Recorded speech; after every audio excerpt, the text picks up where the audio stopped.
بسم الله الرحمن الرحيم. السلام عليكم ورحمة الله وبركاته. الحمد لله الذي أنعم علينا وهدانا على دين الإسلام. أشهد أن لا إله إلا الله وحده لا شريك له، وأشهد أن سيدنا محمدا عبده ورسوله لا نبي ولا رسول بعده. اللهم صل وسلم على سيدنا محمد خير البرية وعلى آله وصحبه ذوي النفوس الزاكية. أما بعد، وقد قال تعالى في كتابه الكريم وهو أصدق القائلين: أعوذ بالله من الشيطان الرجيم. بسم الله الرحمن الرحيم. يا أيها الذين آمنوا كتب عليكم الصيام كما كتب على الذين من قبلكم لعلكم تتقون. Al-ayat sadaqallahul alim. Ibu-ibu sekalian, alhamdulillah pada hari ini kita senantiasa bisa datang ke masjid menunaikan apa yang Allah perintahkan kepada kita. Pertama, kita diperintah untuk senantiasa memakmurkan masjid. Ayatnya, innama ya'muru masajidallah man amana billah. Juga kita diperintah untuk menegakkan salat. Ayatnya, wa aqimus salat. Kemudian juga kita diperintah untuk senantiasa menjalin silaturahim dan bersatu padu. Ayatnya, wa'tasimu bihablillahi jami'a wa la tafarraqu. Dan kemudian kita juga senantiasa diperintah oleh Allah untuk senantiasa mencari ilmu. Ayatnya, yarfa'illahu alladhina amanu minkum walladhina utul ilma darajat. Alhamdulillah pada waktu yang sama di hari ini kita bisa melakukan itu semua. Semoga Allah senantiasa menerima amal ibadah kita atas apa yang kita lakukan hari ini, juga amal-amal kita di telah lalu, dan senantiasa menjaga keistiqomahan kita agar senantiasa dapat beramal sampai wafatnya kita semua. Amin ya Allah ya Rabbal Alamin. Ibu-ibu sekalian, pada kesempatan siang hari ini insyaallah kita akan membahas sebagai muqaddimah menjelang daripada datangnya bulan suci yang disebut dengan Sayyidus Syuhur. Sayyid artinya tuan, artinya raja, artinya pemimpin. Syuhur artinya bulan-bulan. Maka bulan Ramadan disebut Sayyidus Syuhur, artinya pemimpinnya bulan-bulan. Jadi di antara 12 bulan, tuannya, pemimpinnya atau rajanya itu adalah bulan Ramadan. Kemudian kalau di dalam hari, dan mulai hari Ahad, Isnin sampai hari Sabat atau hari Sabtu, maka yang menjadi sayyid adalah hari Jumu'ah, disebutnya Sayyidul Ayyam.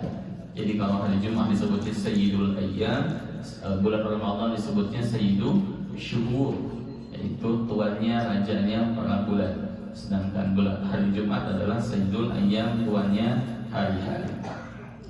Insyaallah kita akan bertemu dengan Ramadan kembali.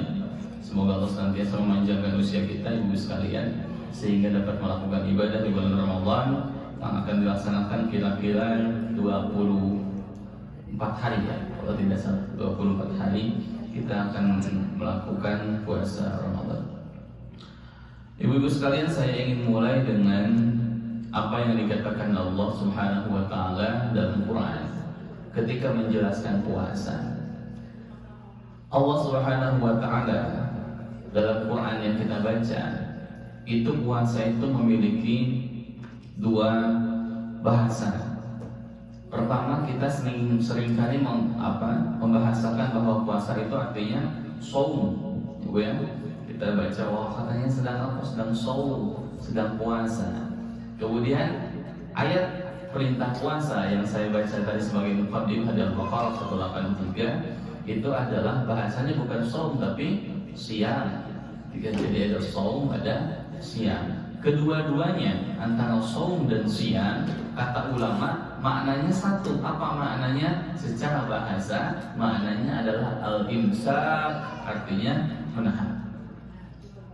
Oke, artinya menahan. Baik, saya ingin buka. Apa bedanya saum dan siam? Saum itu, ibu sekalian, artinya itu general, artinya itu umum. Sehingga kalau orang bicara saum, maknanya belum tentu puasa. Karena makna dari saum artinya imsak. Apa artinya imsak tadi? Menahan. Menahan itu bukan berarti puasa, tapi menahan dari segala macam hal. Contohnya ayatnya di surah Maryam, ketika Allah memerintah kepada Maryam alaihissalam, itu kan ibunda dari Nabi Isa alaihissalam, apa yang Allah katakan dalam surah Maryam di juz 16? A'udzubillahi minasyaitonir rajim. Fakuli washrabi wa qurri 'aina fa imma tarayinna minal bashiri ahadan faquli. Katakanlah, kata Allah kepada Maryam, faquli, katakanlah kepada orang-orang Bani Israel itu, inni nadartu lirrahmani shawman. Aku bernadar kepada Tuhanku, kepada Rahman, kepada Allah, shawma, untuk saum. Apa saum yang dimakna di situ? Walan ukallima yauma insiya. Saya diperintah, saya nadar kepada Allah untuk senantiasa puasa. Apa yang maknanya puasa? Walan ukallima, saya tidak bicara. Jadi makna puasa yang diperintahkan Allah kepada Maryam artinya tidak bicara. Begitu juga yang diperintahkan Allah kepada Zakaria di surah Ali Imran, qala rabbi ij'alni ayah, qala, apa kata Allah? Ayatuka alla tukalliman nasa salasata ayyam illa ramzan. Kata Allah kepada Nabi Zakaria ketika diberitahu bahwa istrinya mengandung Yahya, istrinya mengandung calon nabi yaitu Nabi Yahya, maka kata Nabi Zakaria yang itu adalah hal yang menakjubkan, dan Nabi Zakaria sudah tua, renta, istrinya juga sudah menopause, tapi kemudian Allah berikan kepadanya anak yang dia tunggu 18 tahun namanya dalam doa-doanya. Kemudian apa? Ketika itu Nabi Zakaria minta, ya Allah, apa yang harus saya lakukan? Kata Allah, kamu harus puasa, tapi puasanya Allah tukallima yauma Allah tukallima nasa salasata ayyam. Jangan ngomong 3 hari sama manusia. Apa yang harus dilakukan? Wadhkur rabbaka katsiran wasabbih bil 'ashyi wal ibkar. Bacalah, banyakin zikir, banyakin wiridan, dan kalau pagi dan sore baca tasbih. Itu tugas yang dimaknai saum yang Allah perintahkan kepada Maryam, juga kepada Zakaria. Ya, Maryam ini ponakannya Nabi Zakaria. Ponakannya Nabi Zakaria, karena Maryam ini punya ibu namanya Hana, dari ayah namanya Imran, gitu kan. Kemudian Zakaria itu punya istri namanya Elizabeth. Nah, ini Elizabeth dan Hana itu saudara. Oke, ibu sekalian, itu mana saum. Tapi Al-Quran itu pakai kepada kita, memerintahkan puasa kepada kita tidak dengan bahasa saum, tapi dengan bahasa siyam. Ya ayyuhalladzina amanu kutiba alaikumus siyam. Diwajibkan kepada kamu siyam. Maka ketika Allah memerintahkan kita dengan bahasa siyam, maka siyam itu punya ketentuan, punya aturan, punya rukun, punya syarat, punya hikmah. Itu yang dimanai siyam. Maka yang dimaksud siyam itu lebih spesifik. Kalau saum tadi general, asal menahan saja. Itu kan, ibu menahan emosi, saya saum. Ibu menahan untuk tidak makan, saum. Ibu menahan untuk tidak misalkan aku tidak berkata-kata buruk, saum. Tapi ketika siang ada waktunya dari fajar sampai maghrib, apa yang boleh, apa yang tidak boleh, apa yang membatalkan, apa yang tidak membatalkan. Oke, so. Kemudian ibu sekalian, siang dan saum ketika dua-duanya diterjemahkan dalam bahasa Arab atau dimaknai dalam bahasa Arab, secara bahasa maknanya sama, yaitu imsak. Imsak itu artinya menahan. Menahan. Nah, ibu sekalian, di Indonesia kata imsak ini sering digunakan dalam 10 menit sebelum subuh. Ya, Bu. Maka kalau jadwal sholat itu sering dipampang ada subuh, ada imsak. Nah, imsak, nah makanya kalau kita bicara imsak, versinya orang Indonesia dengan versinya orang lain, orang Arab, orang mana, itu beda. Kenapa? Ustaz, kenapa di Indonesia itu ada istilah imsak sebelum subuh? Itu kehati-hatian ulama kita, didikan dari kiai-kiai kita, dari ulama-ulama Nusantara, untuk senantiasa agar puasa kita terjaga dari batal yang tidak disengaja. Karena bisa jadi kita karena tidak tahu, karena kita santai, gak ada pemberitahuan imsak, kita makan aja santai. Tahu-tahu sudah ada subuh yang misalkan speaker masjidnya mati.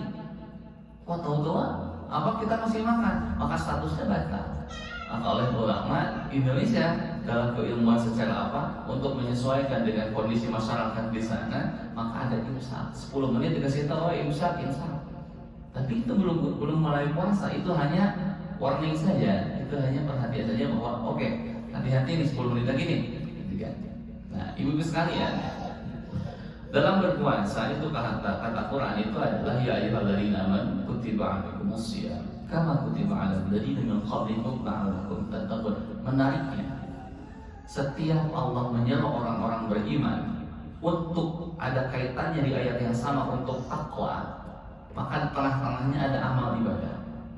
Kalau Allah perintah sholat, misalkan la'allakum tattaqun, la'allakum orang-orang yang digelari takwa, yang diperintahkan kepada amanu, kepada orang-orang beriman, maka syarat orang beriman untuk menjadi takwa di ayat yang sama pasti ada perintah ibadah. Salah satunya ini adalah perintah puasa.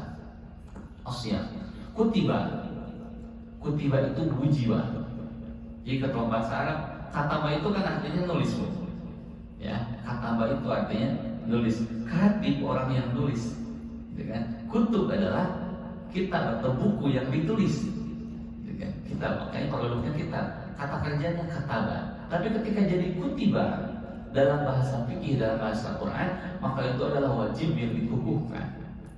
Wajib yang dikukuhkan, wajib yang artinya sudah ditetapkan oleh Allah. Nah, kapan puasa ini diperintahkan kepada kita ibu sekalian? Allah perintahkan kepada kita umat Nabi Muhammad SAW untuk berpuasa di tahun kedua setelah hijrah. Itu kan di tahun yang sama ketika Allah perintahkan perang Badar. Maka bayangkan pada saat itu, tahun itu pertama kali Allah perintahkan puasa. Pada saat Allah perintahkan puasa, kita diperintah perang. Berat sekali. Kita pertama kali belum ada sejarahnya puasa Ramadan. Allah perintahkan kita puasa tahun pertama, di tahun itu tanggal 17 harus perang.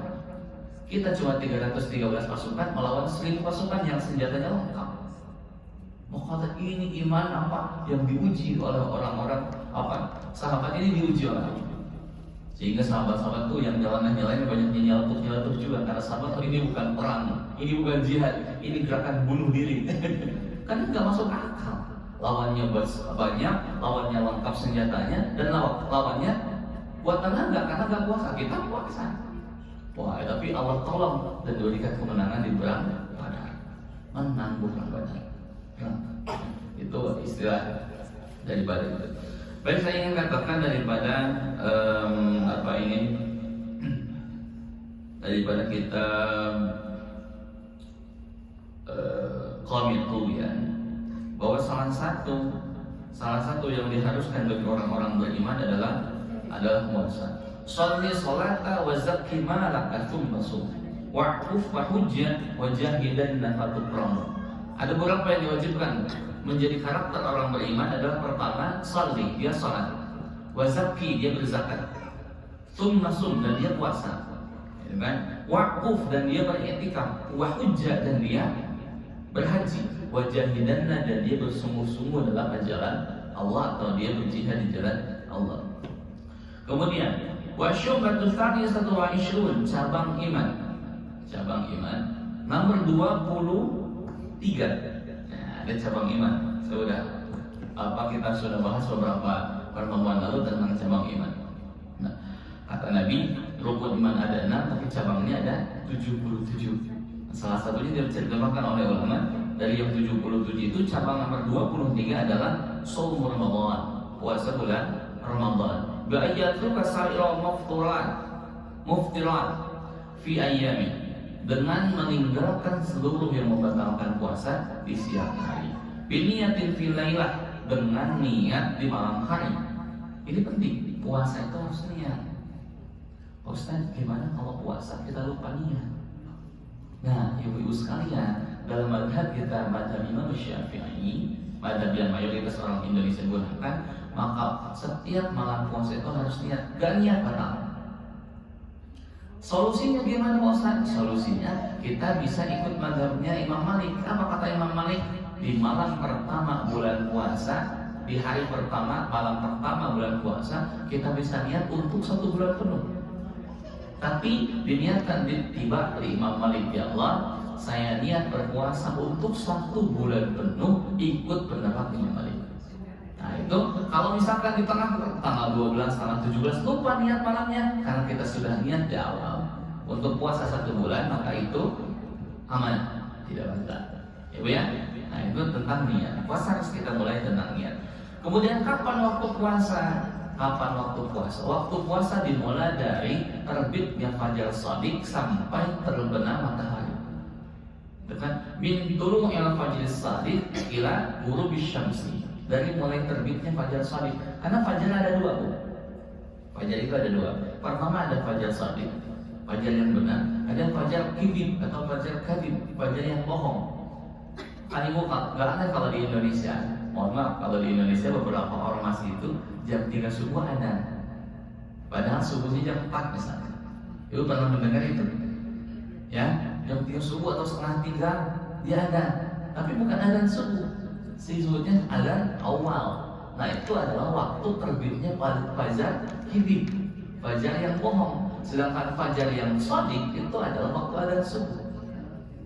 Gitu ya. Makanya jangan aneh kalau di Indonesia ada yang adzan jam 3, tapi bukan adzan subuh, adzan awal saja memperingatkan bahwa ini katanya waktu fajar shadiq. Nah, baik Ibu sekalian, maka dimulai puasa adalah sejak subuh sampai maghrib.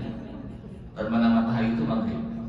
Adapun tadi istilah imsak 10 menit sebelum adzan subuh itu kehati-hatian ulama. Tapi yang paling ditekankan dalam kitab-kitab fikih yang saya baca, yang paling ditekankan itu kira-kira 4 menit sebelum subuh. Jadi kalau 10 menit kan itu ancang-ancangnya ulama Indonesia nih, gitu kan? Ancang-ancangnya ulama Indonesia. Kemudian kalau kalau sudah kira-kira berjalan 4 menit lagi subuh, itu sebisa mungkin kita tinggalkan aktivitas yang membatalkan puasa. Ya, batalkan aktivitas yang membatalkan puasa. Apa misalkan makan, minum, atau misalkan apa? Mohon maaf Ibu sekalian, berhubungan suami istri itu membatalkan puasa. Ustaz, gimana kalau berhubungan suami istri di waktu sahur, tapi belum mandi sampai subuh belum mandi besar? Itu tidak apa-apa.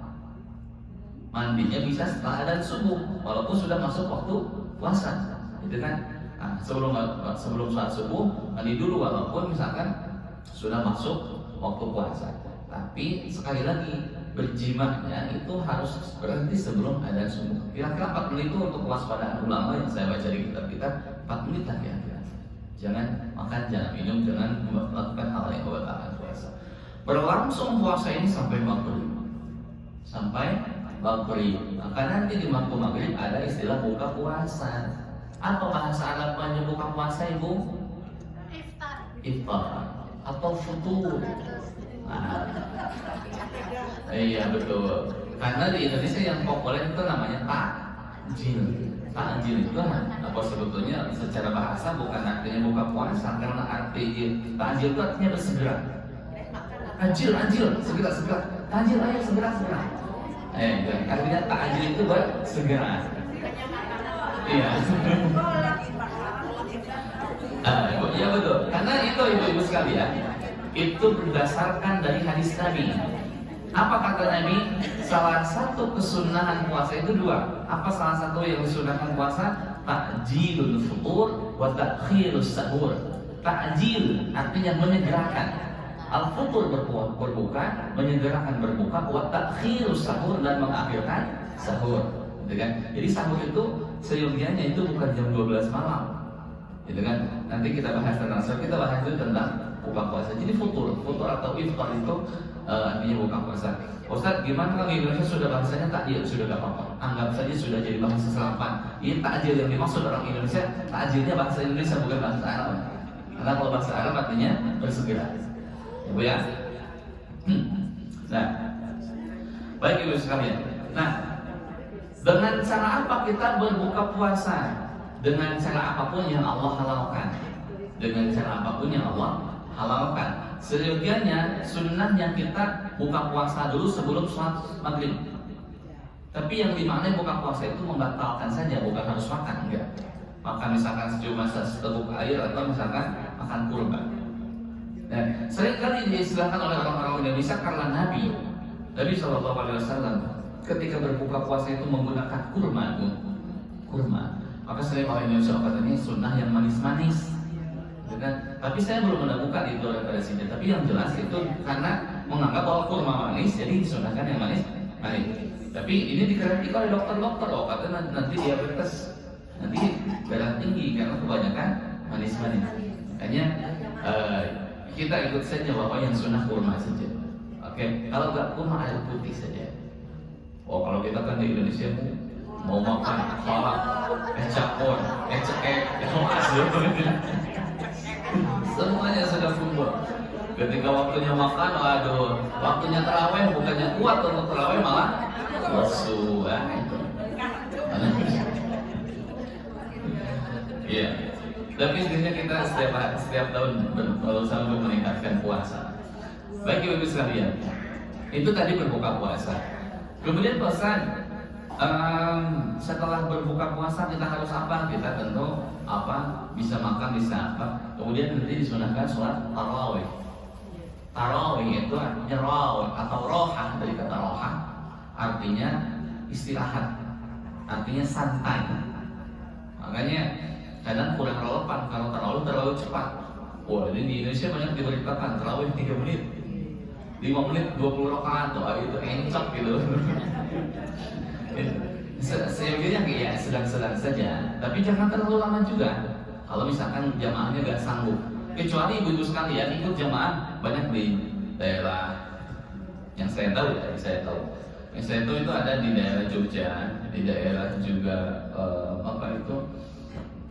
Ponorogo atau di Jawa Timur itu banyak mereka pesantren-pesantren itu bikin halaqah tarawih. Halaqah tarawihnya misalkan ini kelas tarawih 1 juz 1 malam. Yang itu 1 juz. Ini kelas 5 juz. Ini dikasih penuh tulisan sampai kelas 30 juz 1 malam. Masya Allah. 1 malam 30 juz. Terutama di 10 malam terakhir. Itu mereka setiap malam 30 juz. Imamnya ganti-ganti memang. Imamnya ganti. Wah, itu sampai 30 juz 1 malam. Itu kalau ditunaikan dengan bacaan yang kira-kira sedang, itu kira-kira 8 jam 10 jam. Tapi yang heran, ibu bisa lihat di YouTube itu kan sudah banyak diliput berita. Tapi yang heran adalah justru yang paling banyak ikut itu adalah orang-orang tua yang secara fisik sudah lemah. Ketika ditanya kenapa, katanya kamu ikut tarawih yang 30 juz, kata dia apa? Karena anak muda bilang, Syekh, kakek saya itu udah gak kuat. Kenapa kakek kuat padahal usianya sudah sepuh? Kata kakek, karena saya berdiri bukan di atas kaki saya, tapi berdiri di atas keimanan saya. Masya Allah. Luar biasa ya, luar biasa. Nah itu sekalian. Jadi itu nanti tarawih. Kemudian nanti witir. Di tarawih itu biasanya di Indonesia sering langsung dilanjutkan dengan witir. Ustaz, gimana apakah setelah witir nanti boleh kita tahajud dengan malam? Walaupun seyogianya witir itu adalah sholat sunnah terakhir yang menutup malam hari. Makanya banyak orang-orang itu kalau sudah tarawih gak ikut witir, langsung pulang. Witirnya nanti sebelum subuh misalkan. Itu seyogianya boleh juga. Tapi kalau misalkan kita tanggung nih mau witir sama berjamaah ya gak apa-apa. Setelah bangun nanti malam mau tahajud saja. Tapi kalau versi saya setelah tahajud, karena tadi sudah witir, tahajud setelah tahajud, karena witir itu suka digunakan untuk penutup, saya witir lagi. Ya, karena sebagai penutup. Itu versi saya. Karena tidak ada masalah kita melakukan witir 2 kali. Oke. Iya. Nah, ibu-ibu sekalian, bedakan antara qiyamul lail dengan tahajud. Qiyamul lail dengan tahajud. Qiyamul lail itu sholat malam. Sholat malam, sholat apa saja, termasuk tarawih itu termasuk qiyamul lail. Tapi tahajud ada syaratnya apa? Tidur dulu. Kalau qiyamul lail nggak mesti tidur dulu. Anda mau misalkan begadang jam 2 malam mau sholat, tidak sholat. Tapi kalau tahajud, seyogianya tidur dulu walaupun 1 menit 2 menit. Tahajud. Kalau qiyamul lail bisa sebelum tidur, tapi kalau tahajud sekali lagi di anjurannya memang tidur dulu. Baik ibu sekalian, kita bahasnya terlalu sangat kemarin. Setelah itu nanti tidak ada sahur. Sahur itu adalah waktu sebetulnya. Waktu sahar itu waktu. Yang jamaknya kalau kita jamakkan dalam Quran itu ashar. Sahur, ashar. Perilaku yang kita gunakan adalah kita melakukan sahur. Apakah sahur disunahkan untuk makan berat? Ya, itu yang dilakukan Nabi SAW. Ya, Nabi makan berat itu di waktu sahur. Di waktu sahur. Kalau berbuka Nabi sedikit saja, tapi makan berat di waktu sahur. Kapan Nabi sahur? Nah, ketika itu Nabi sering sahur bersama sahabat-sahabatnya, salah satunya bersama Zaid bin Sabit. Ketika ditanya Zaid bin Sabit oleh sahabat-sahabatnya, kapan Nabi sahur? Kata Zaid, Nabi itu kami bersama Nabi SAW sahur itu kira-kira 50 ayat. Kalau misalkan baca Quran, kira-kira 50 ayat sebelum subuh. Jadi kalau kira-kira antara jarak sahurnya Nabi dengan waktu subuh itu kira-kira baca Quran 50 ayat. Ya, kira-kira 15 menit lah. Di hadisnya cuma 50 ayat saja. Kalau pakai Al-Baqarah itu bisa lebih banyak. Nah, ya, kalau misalnya pakai An-Naml itu udah 40 lebih ya, 40 ayat. Nah, kira-kira 40 ayat, 50 ayat. Itu kita kira-kirakan saja dengan waktu misalnya kita konversi ya 15 menit lah. 15 menit sebelum subuh. Jadi sunnahnya memang jangan terlalu jauh jarak antara sahur, karena sahur itu nama waktu. Sahur itu nama waktu yang hanya beberapa saat sebelum subuh. Namanya waktunya waktu sahur. Kita makannya makan sahur. Maka kalau makannya di tengah malam itu bukan makan sahur, karena tidak di waktu sahur. Karena waktu sahur itu nama waktu menjelang fajar. Oke Bu ya. Maka disunahkan sahur itu diakhirkan, tapi jangan terlalu mepet adzan. Oke. Jangan terlalu mepet adzan. Oke. Ya kata Zaid kapan Nabi SAW qadra 50 ayatan, kira-kira 50 ayat sebelum sahur. Sebelum fajar. Baik ibu sekalian, saya catat beberapa, takutnya saya lupa apa yang ingin saya sampaikan. Di kitab ini dituliskan kata ulama, kapan itu minal fajri ila ghurubish syamsi, dari mulai fajar sampai tenggelamnya matahari. Ini salamati minal haid wal nifas wal wiladah fi jamil yaum, yang tidak ada dalam kondisi haid ataupun nifas ataupun wiladah itu melahirkan sepanjang hari. Wa minal iqbal wa sikrar fil ba'dhi, dan termasuk tidak dalam keadaan mabuk. Kal akli wa syarab dan jama' wa jima' wa syurbud dukhan wa al ma'ruf. Nah, salah satu yang membatalkan puasa apa kata ulama? Kal akli, makan, wa syarab, dan minum, wal jima' dan berhubungan intim, wa syurbud dukhan, dan merokok. Merokok itu walaupun yang dihisap asap itu batal puasa. Gitu kan? Fa idza aqala aw syaraba nasiyan fasummu sahih. Ketika dia makan atau dia minum, yang makan dan minumnya karena lupa, maka puasanya tidak batal. Itu kan? Karena lupa. Tapi biasanya lupa itu cuma 1 suap 2 suap. Kalau udah 1 piring 2 piring itu dilupakan. Ya, itu namanya hilang ingatan, bukan lupa.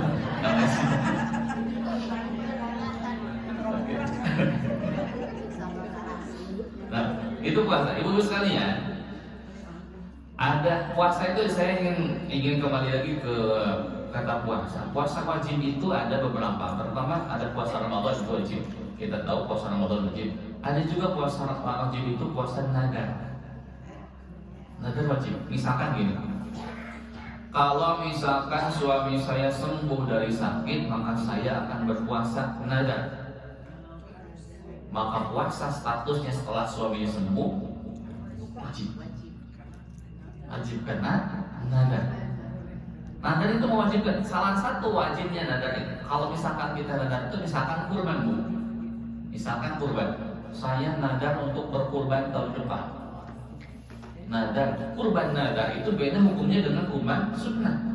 Apa yang membedakan? Salah satunya adalah kalau kurban dan kurban sunnah, disunnahkan orang yang berkurban memakan bagian dagingnya. Tapi kalau kurbannya nadar, maka haram bagi orang yang berkurban untuk memakan dagingnya karena nadar. Termasuk kukunya, termasuk tanduknya, termasuk apa semua bagian dari tubuh hewan itu kita boleh makan. Kita harus lekatkan. Itu karena nadar. Bedanya antara kurban sunnah dan nadar. Oke, kita kembali ke nadar. Itu ada puasa nadar, itu wajib. Atau yang wajib itu lagi adalah puasa kifarat. Puasa kifarat. Salah satu puasa kifarat adalah puasa yang dilakukan karena melanggar puasa Ramadan. Apa itu contohnya? Berhubungan intim di siang hari bulan Ramadan dalam keadaan puasa. Pak Ustaz, yang mendapat kifarat itu, yang kena denda itu, hubungan intimnya bagaimana di siang hari Ramadan? Pertama, dalam kondisi siang hari sudah jelas.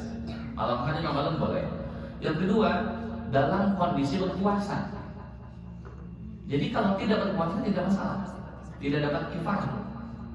Contohnya gimana? Contohnya ketika orang dalam keadaan perjalanan jauh, yang dia tidak berpuasa karena perjalanan jauh, maka berhubungan intim di siang hari benar-benar karena dia tidak berpuasa.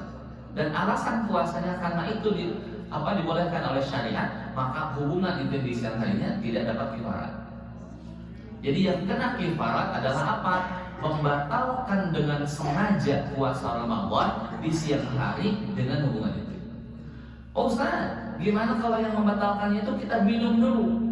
Siang hari bulan Ramadan, gak perjalanan gak apa, kita minum dulu. Setelah minum baru berhubungan intim. Saya ingin pakai ini. Maka secara kacamata fikih dia tak kena kifarat. Secara kacamata fikih, secara kacamata hukum dia gak kena kifarat. Tapi saya yakin di hadapan Allah dia akan digugat. Ya, karena nanti gitu Bu. Jadi kalau maksudnya dia minum dulu baru dia berhubungan. Ya, betul kan tadi yang saya. Ya. Jadi puasa betul. Jadi batalan puasanya pakai minum atau makan dulu baru berhubungan. Nah, sedangkan yang dikena kifarat dalam mazhab kita, dalam mazhabnya Ahlus Sunnah itu adalah yang membatalkan puasanya memang dengan berhubungan. Tapi kalau misalkan dengan sengaja misalkan apa tadi makan dulu minum dulu karena tujuannya mau berhubungan intim di sana Ramadan, saya yakin akan kena gugat oleh Allah. Kenapa? Saya baca Ihya Ulumuddin Imam Ghazali itu, kata Imam Ghazali gini, nanti di akhirat itu ada orang yang kena siksa gini Bu. Orang dimasukkan gentong, dimasukin gentong, lalu dimasukin neraka. Kemudian kata Allah, kata orang ini, ya Allah kenapa engkau saya masukkan neraka? Kata Allah, enggak, saya enggak masukkan kamu neraka, saya masukin kamu ke dalam gentong kan? Karena suka ngakalin hukum. Kayak tadi, gitu kan? Saya mau jimat, minum dulu. Biar nggak kena kifarat. Makanya pentingnya orang yang paham fikih itu untuk senantiasa belajar akhlak, belajar tauhid. Karena secara fikih itu bisa diakalin Bu. Secara fikih bisa diakalin. Ibu misalkan puasa di sini, aduh lapar tuh siang-siang, ibu pergi aja perjalanan. Perginya ibu bukan untuk perjalanan, untuk bisa berbuka. Itu kan ngakalin hukum. Kira-kira ngakalin hukum itu bisa digugat. Oke, itu kifarat. Jadi tadi di siang hari dalam keadaan berpuasa batalnya dengan berjima. Kemudian tidak ada udur dan tidak ada yang memaksa. Tidak ada udur. Ya, tidak ada udur itu seperti tadi perjalanan atau misalkan, dan tidak ada yang memaksa. Tidak ada yang memaksa. Tapi ibu sekalian, kalau saya baca di madhab kita yang adanya saya pakai itu ada Imam Syafi'i, apa kata Imam Syafi'i? Madhab yang digunakan itu kifarat ini katanya jatuhnya kepada laki-laki. Kenapa? Karena nanti perempuan itu perannya, mohon maaf ibu, saya tidak berniat untuk kalau bahasa saya kurang baik. Tapi perannya kalau ditanya kenapa perempuan misalkan melakukan jima, karena saya melayani suami. Jadi yang kena denda suaminya, tersangkanya suaminya kira-kira seperti itu. Jadi wanita tidak ini Pak. Ya kalau di madhabnya Syafi'i seperti itu. Dia tidak dapat kifarat. Iya, yang kena kifarat cuma suami, gitu kan. Tapi wanita ini perempuan ini akan mendapatkan dosa karena membatalkan puasa dengan sengaja. Oke, Bu. Nah, ibu-ibu sekalian, ini harus jadi catatan bagi kita. Karena sering ditanyakan di Indonesia, Ustaz, kalau kita batal puasa, apakah saya setelah batal puasa itu harus menahan makan dan minum lagi sampai maghrib? Karena saya mendengar Ustaz seperti itu. Ibu-ibu sekalian, kalau misalkan membatalkan puasa dalam keadaan kita tidak boleh batal, misalkan kita lagi di rumah, nggak perjalanan, juga tidak sakit, tidak ada alasan kita untuk membatalkan puasa yang dibolehkan oleh syariat, lalu kita membatalkan puasa dengan makan misalkan, maka setelah makan kita wajib untuk berpuasa nanti sampai maghrib. Statusnya tetap batal, tapi haram kita makan minum. Karena dalam kondisi kita tidak ada uzur. Kecuali gini, ini saya jelaskan, mohon maaf agak panjang Bu ya. Ustaz, gimana kalau misalkan kita perjalanan? Perjalanan gimana sih yang dibolehkan untuk berbuka? Nah, ulama itu bilang gini Bu, sebetulnya ya, teks aslinya gini kata ulama. Perjalanan yang dibolehkan untuk berbuka adalah perjalanan yang sebelum subuh udah ada di jalan. Sebelum subuh sudah berjalan. Gitu kan? Walaupun nyampainya misalkan zuhur sudah sampai. Gitu kan? Tapi nanti ada yang versinya bukan waktunya katanya, tapi jaraknya. Kalau tadi kan di waktunya harus berangkat sebelum subuh. Misalkan kita naik pesawat mau ke Indonesia, di sini harus sebelum subuh. Nah, tapi ada ulama yang bilang enggak, waktunya dong. Itu kan sedangkan pesawat ke Indonesia kan misalkan siang, pagi hari, maka yang diukur itu bukan waktu tapi jarak. Mau berangkatnya kapanpun, yang jelas jaraknya minimal 90 kilo, 100 kilo atau 80 kilo. Oke, maka di sana katanya dibolehkan berbuka. Oke, ibu sekalian. Kemudian apa? Gimana kan? Jalan itu, misalnya dari Jakarta, misalnya orang puasa ya, dari Jakarta kan cuma 1 jam misalnya ke Surabaya. Yeah. Mas ini dia harus termasuk yang bisa tidak puasa. Padahal kan cuma 1 jam. Iya betul. Ibu-ibu ini kalau makanya ini terkait tadi kan, makanya ada yang membagi perjalanan itu berdasarkan waktunya. Kalau tadi kan walaupun jaraknya jauh Surabaya Jakarta, tapi kalau pakai pesawat kan 1 jam. Ada yang membagi waktu secara waktunya, ada yang membagi perjalanan itu secara jaraknya. Nah, ulama itu bilang gini dulu sekalian, boleh berbuka, menjamak sholat, mengkosor sholat, walaupun kita pakai kendaraan yang cepat, asal jaraknya sudah terpenuhi. Gitu kan? Tapi gini dulu sekalian, status puasa, berbuka puasa ketika perjalanan itu hukumnya boleh, bukan harus. Hukumnya boleh, bukan harus. Maka kalau misalkan kita kuat, lebih baik kita puasa saja. Apalagi perjalanannya cuma 1 jam. Karena statusnya boleh, bukan harus. Gitu kan? Bukan perjalanan harus, bukan, enggak gitu. Gitu kan? Makanya di sanalah hubungannya sebenarnya bukan kalau sudah masuk ranah sana, yang dikatakan Bu Titi, itu bukan hubungan fikih lagi, tapi hubungannya apa? Keimanan kita sama Allah. Apakah kita mau ambil yang ringan? Kalau misalkan ringan, buka saja. Tapi kalau hubungan kita sama Allah, ini adalah waktu Allah memerintahkan saya untuk puasa, maka saya masih mampu berpuasa, maka saya puasa.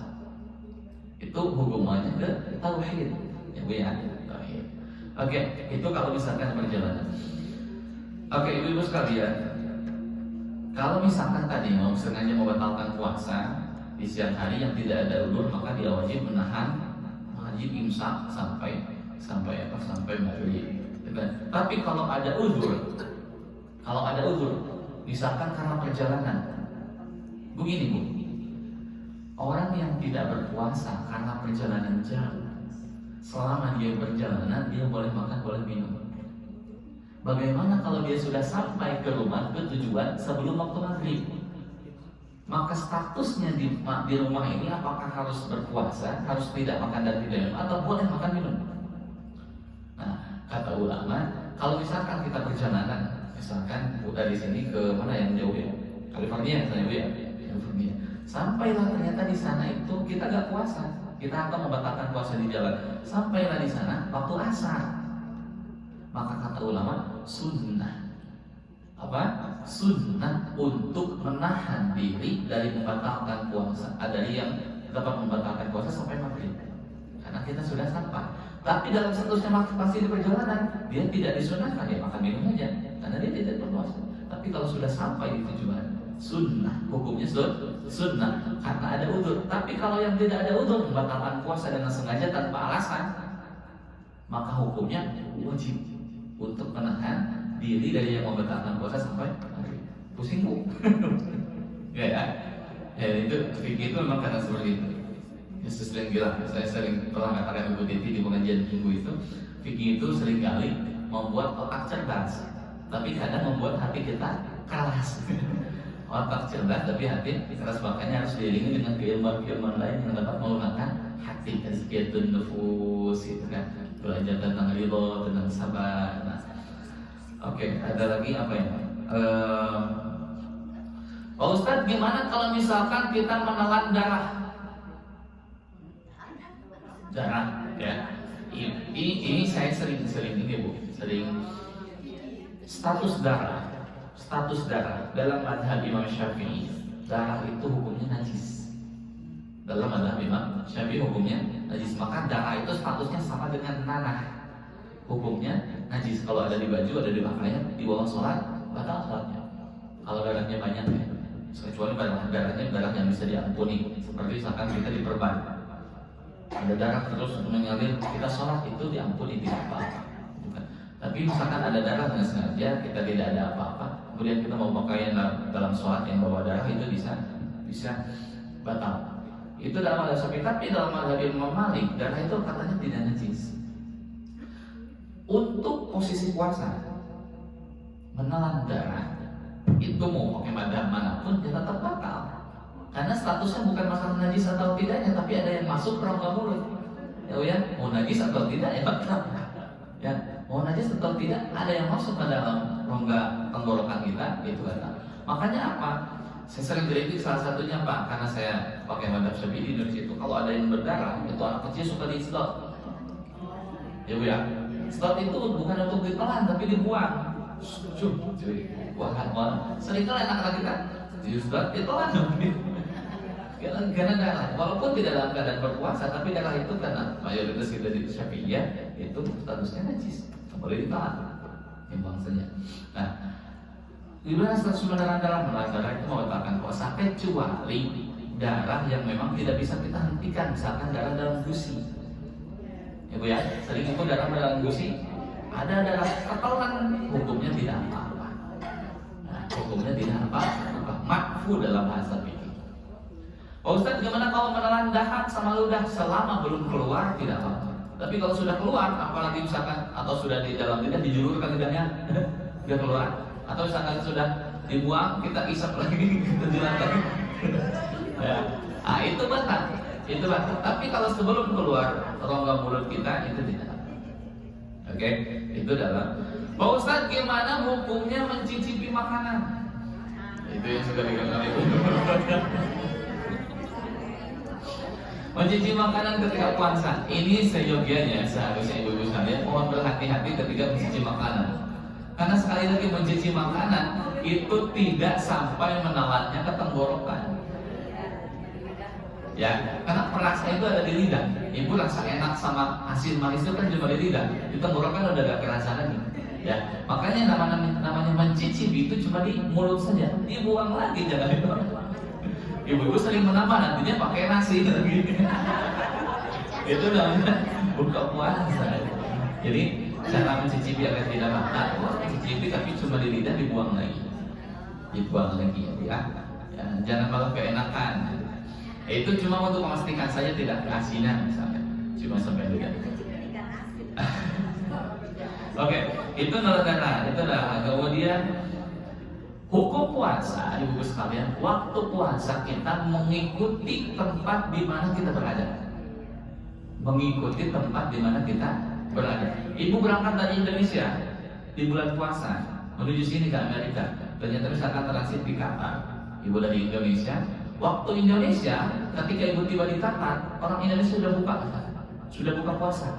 Ibu tiba di Qatar, orang Qatar belum waktunya buka, maka ibu wajib ikut yang di Qatar. Karena ibu lagi di Qatar. Ya, kecuali kalau ibu mau pakai padat tadi, saya mau batalin aja puasanya puasa. Karena dalam perjalanan jauh, oke? Tapi karena itu puasa itu mengikuti tempat kita berada. Maka untung kalau misalkan ibu dari Amerika pulang ke Indonesia dalam kondisi berpuasa, karena lebih cepat. Ya, lebih cepat karena kan menuju ke timur, kan? kira-kira puasanya yang harusnya 16 jam atau 14 jam bisa cuma 8 jam karena menuju ke timur. Tapi kalau dari timur ke barat puasanya lebih panjang. Ya, jadi kalian ikut puasa, buka puasa apa-apa itu mengikuti tempat di mana kita berada. Cukup ibu sekalian? Saya kira cukup. Tidak ada pertanyaan? Oke,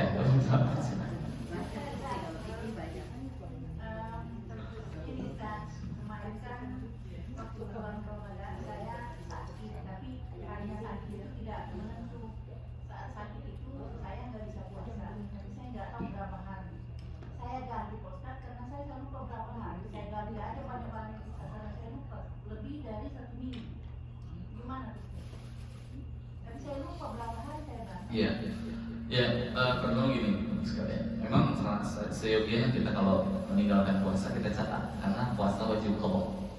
Puasa wajib qada bagi yang mampu berqada.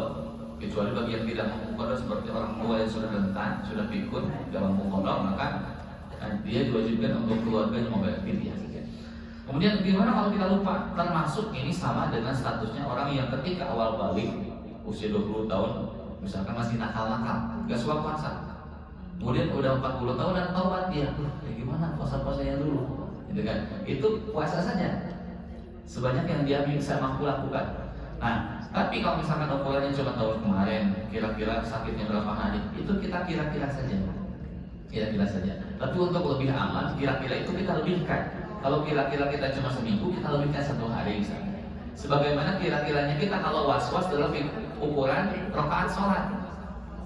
Ibu was-was nih sholat nih, ini rakaat ketiga atau keempat ya.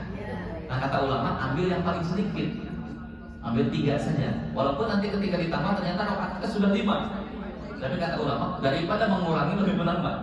Ya kan? Daripada mengurangi lebih baik menambah. Karena was-was, karena ragu. Itu sama seperti itu ya. Jadi kira-kira saja, oh kira-kira sudah tercover nih, masa saya sakit tidak aman. Ya, tidak aman. Iya.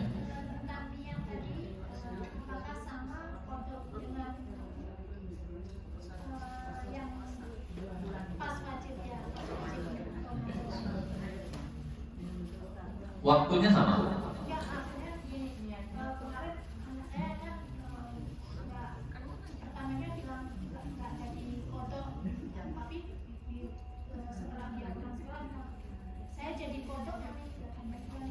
Oke, ibu-ibu sekalian, mohon dibedakan antara puasa sunnah dan puasa wajib. Qada itu hukumnya wajib. Puasa sunnah ini yang saya pahami, mungkin nanti kalau saya menemukan referensi lain saya bisa. Tapi untuk saat ini yang saya ketahui, puasa wajib itu niatnya sebelum sahur. Sunnahnya dianjurkannya malam hari. Puasa wajib. Tapi puasa sunnah itu biar bisa berniat setelah dalam kondisi kita sudah berpuasa. Contoh, ini puasa sunnah Bu ya. Kita misalkan Senin, kita gak niat puasa, tapi sampai kira-kira jam 11 siang sebelum waktu duhur kita belum makan, belum minum, puasa aja. Itu bisa niat sebelum, tapi kata Imam Nawawi sebelum waktu duhur niatnya. Jadi sebelum waktu duhur kita masih bisa niat untuk puasa sunnah, tapi untuk puasa wajib kata ulama itu waktunya sebelum sahur. Ya, sebelum sahur niatnya. Tapi gini, ini harus diingat, niat itu ini yang diperdebatkan. Apakah niat itu harus ngomong? Itu sombong kali. Apakah niat itu cukup di hati atau niat itu cukup berencana? Nah, ini diperbedakan oleh ulama. Kata imamnya, kalau ada orang-orang yang Syafi'i ya seperti saya, niat itu harus diucapkan dalam hati. Yang dalam mulut itu sunnah jelas, itu mah semua ulama sepakat yang diucapkan di mulut sunnah, yang dalam hati wajib. Tapi yang dalam hati juga diatur. Saya niat puasa esok hari untuk mengkodok puasa Ramadan. Itu ada lafadznya tentu. Tapi ada seperti Imam Hanafi itu contoh niatnya itu cuma niat gini. Saya besok puasa untuk saya besok kodok lah. Nah itu. Tapi bangunnya itu telat gitu. Iya. Jadi nggak persiapan sahur atau apa, jadi ya selama dia sudah berniat di awal sudah tidak apa-apa. Walaupun nggak persiapan bangun kesiangan juga nggak apa-apa, tetap tidak membatalkan puasa. takutnya nggak dihitung karena itu kan kodok. Aman karena sudah niat di awal. Bukan kecuali misalkan tadi statusnya kita gak rencana apa-apa karena belum makan belum minum siang hari baru hari ini Nah, itu tidak boleh karena belum ada rencana. Tapi kalau ada rencana itu menurut beberapa ulama dia itu sudah dihitung sebenarnya. Bu Titi saya. Mohon maaf tadi waktu Bapak membicarakan tahajud kebetulan saya keluar. Apakah tahajud pada bulan puasa itu witir maksud saya. Witir itu Pak. Biasanya kan katanya ya kalau Ramadan itu sebaiknya menyelesaikan semuanya sholat itu mengikuti imam sampai witir. Nah, sebahagian orang itu dia tidak sholat itu karena dia nanti akan sholat witir sesudah dia tahajud. Nah, seperti kata tahajud itu kan kita sesudah tidur ya sesudah tidur kita tahajud. Nah, ada sebahagian yang saya dengar ini yang makanya saya ingin di-clear ini Pak ya. Ada yang mengatakan witir itu ini bukan hanya bulan Ramadan aja, witir itu boleh dikerjakan pada waktu sesudah sholat isya dan sunnah semua, sebab kita tidak tahu kita akan hidup untuk bangun lagi, kita tidak tahu. Jadi boleh dikerjakan itu dan boleh juga kemudian mengerjakannya lagi pada sholat tahajud karena Anda sudah tidur, karena kita itu sudah tidur. Jadi ini yang saya ingin clear dia punya ini Pak, clear dia punya yang mana yang sebenarnya yang terbaik. Ya, semuanya yang dikatakan Bu Titi betul. Jadi mau witir misalkan ikut imam dulu, misalkan malamnya gak witir lagi tahajud tapi gak witir lagi gak apa-apa. Atau misalkan versi yang tadi, witirnya nanti saja. Jadi ketika selesai tarawih, imamnya witir dia mundur, dia pulang, dia ngopi, langsung nanti aja witirnya malam, karena dia optimis nanti masih ada usia. Tapi ada juga orang yang seperti tadi kata Bu Titi, ada orang yang ragu kalau misalkan nanti malam saya nggak hidup lagi gimana, witirnya nggak jadi dong. Witir saja dulu. Nah, saya gunakan tadi sudah saya sampaikan. Kalau saya begitu, saya karena sering kali jadi imam, ya saya witir saja. Setelah tarawih saya witir. Begitu gue ketika jadi makmum saya witir. Tapi ketika tahajud misalkan setelah tahajud bangun kemudian sholat mau witir lagi ya witir lagi saja. Oh boleh begitu Pak ya? Boleh. Karena apa?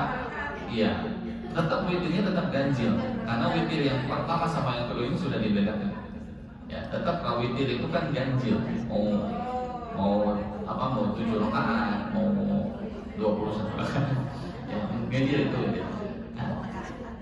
Nah, ibu-ibu sekalian nanti dalam tata cara witir Pak Ustaz, gimana apakah witir kalau orang Indonesia kan ada yang 2-1. Ada yang langsung 3 rakaat. Gimana Pak Ustaz? Dalam satu versi, kalau saya pakainya yang 2-2-2-1. Misalkan kalau witirnya mau 7, maka 2 kali 2 1 itu kan. Karena kalau witirnya mau 7 rakaat, kalau witir mau 3 rakaat ya saya pakai kadang 2 1 itu kan. Tapi boleh nggak Pak Ustaz witirnya itu misalkan mau 9 rakaat langsung saja satu kali salam? Boleh ya.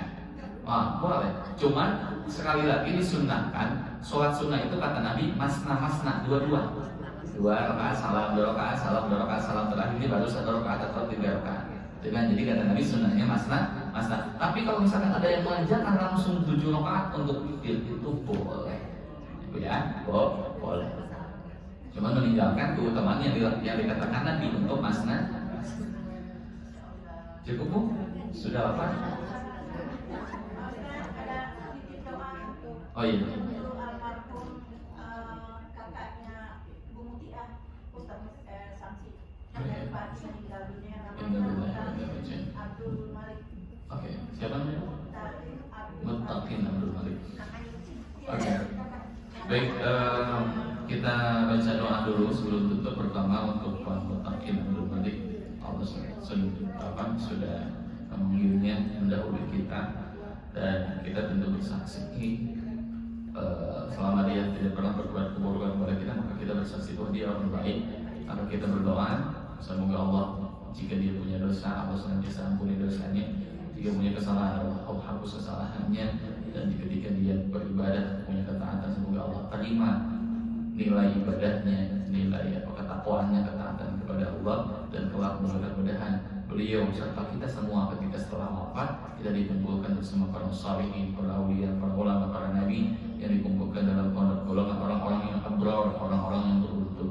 Wa ala alihi wa sahbihi Allahumma ighfir lahu warhamhu wa'afihi wa'fu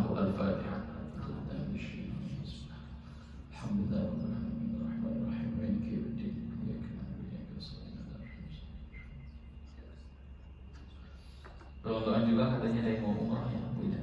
Iya. Bu Ijen, mudah-mudahan umrohnya, perjalanan umrohnya dilancarkan, dan sampai ke sana beliau melaksanakan ibadahnya, dapat diberikan ketenangan, kekhusyuan dalam ibadahnya. Tentu kita harapkan juga beliau kembali ke sini dalam keadaan sehat walafiat, dan tentu kita berdoa agar senantiasa ibadah beliau di sana menjadi ibadah yang makbul, makbulah, mabrurah, yang senantiasa mabrur, yang senantiasa qabul diterima oleh Allah Subhanahu wa taala. Dan ingat sekali lagi, ketika kita berziarah kepada Nabi, kita tentu saya titip Ibu Ijin nanti titipkan salam dari kami di sini, salam rindu kepada baginda Nabi Sallallahu Alaihi Wasallam. Kita rindu kepada Nabi Sallallahu Alaihi Wasallam, Bu ya, kita rindu kepada Nabi Muhammad Sallallahu Alaihi Wasallam. Dan kita doakan juga Bu Lis tahu yang namanya. Yang ulang tahun, semoga saya berkah umurnya, juga kita semua diberi berkah umurnya. Ibu-ibu sekalian, kita tidak tahu kapan kita pulang menuju Allah, kita tidak tahu kapanpun itu, di usia berapapun kita tidak pernah tahu. Maka kapan milik kita adalah waktu yang sedang kita jalani hari ini. Jadi marilah kita berusaha menjadi orang yang lebih baik. Sekali lagi yang murah Allah lancarkan, Allah terima, dan juga semoga kita senantiasa yang sedang sakit di antara jamaah kita, keluarga kita, Allah ganti sakitnya dengan kesehatan yang sempurna, yang paripurna. Al-Fatihah.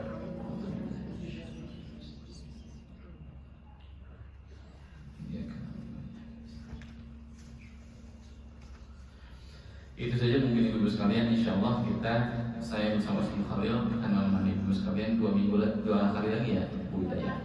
Minggu depan Insya Allah kajiannya sama Ustaz Khalil, takjilnya sama saya. Mungkin kemudian di penutup nanti tanggal 19 saya sama Ustaz Khalil mungkin bareng kajiannya bersama ibu sekalian. Jadi ini kajian. Kalau saya sendiri di sini mungkin ini kajian saya terakhir di dalam muhawar. Tentu banyak kesalahan, tapi kita semoga apa yang kita lakukan selama ini menjadi amal yang berharga di hadapan Allah, dinilai sebagai orang baik. Cukup Bu bagi kita meninggal itu cukup dikenang sebagai orang baik. Gak usah pengen menjadi apa enggak. Cukup kita dikenang sebagai orang baik. Ketika kita dikenang oleh orang-orang bersaksi di hadapan jenazah, kita ditanya oleh imam, apakah mayat ini jenazah yang baik? Dijawab, ini baik, khair. Maka insya Allah malaikat mencatat kita sebagai orang-orang yang abrar, orang-orang yang baik, selamat dunia dan akhirat. Amin ya rabbal alamin. Dan juga kita niatkan ibu sekalian agar senantiasa puasa kita terjaga, karena satu-satunya ibadah yang bisa menjadi syafaat selain Quran adalah puasa. Yang nanti kata Allah, kata Nabi SAW, dijanjikan ada satu pintu khusus bagi orang yang melaksanakan puasa Ramadan, namanya pintu Ar-Rayyan. Yang nanti kita dipanggil orang-orang yang jamaah yang hadir pada hari ini, panggil ayo masuk ke surga lewat pintu Ar-Rayyan. Amin ya rabbal alamin. Wallahul muwaffiq ila aqwamit thoriq. Assalamualaikum warahmatullahi wabarakatuh.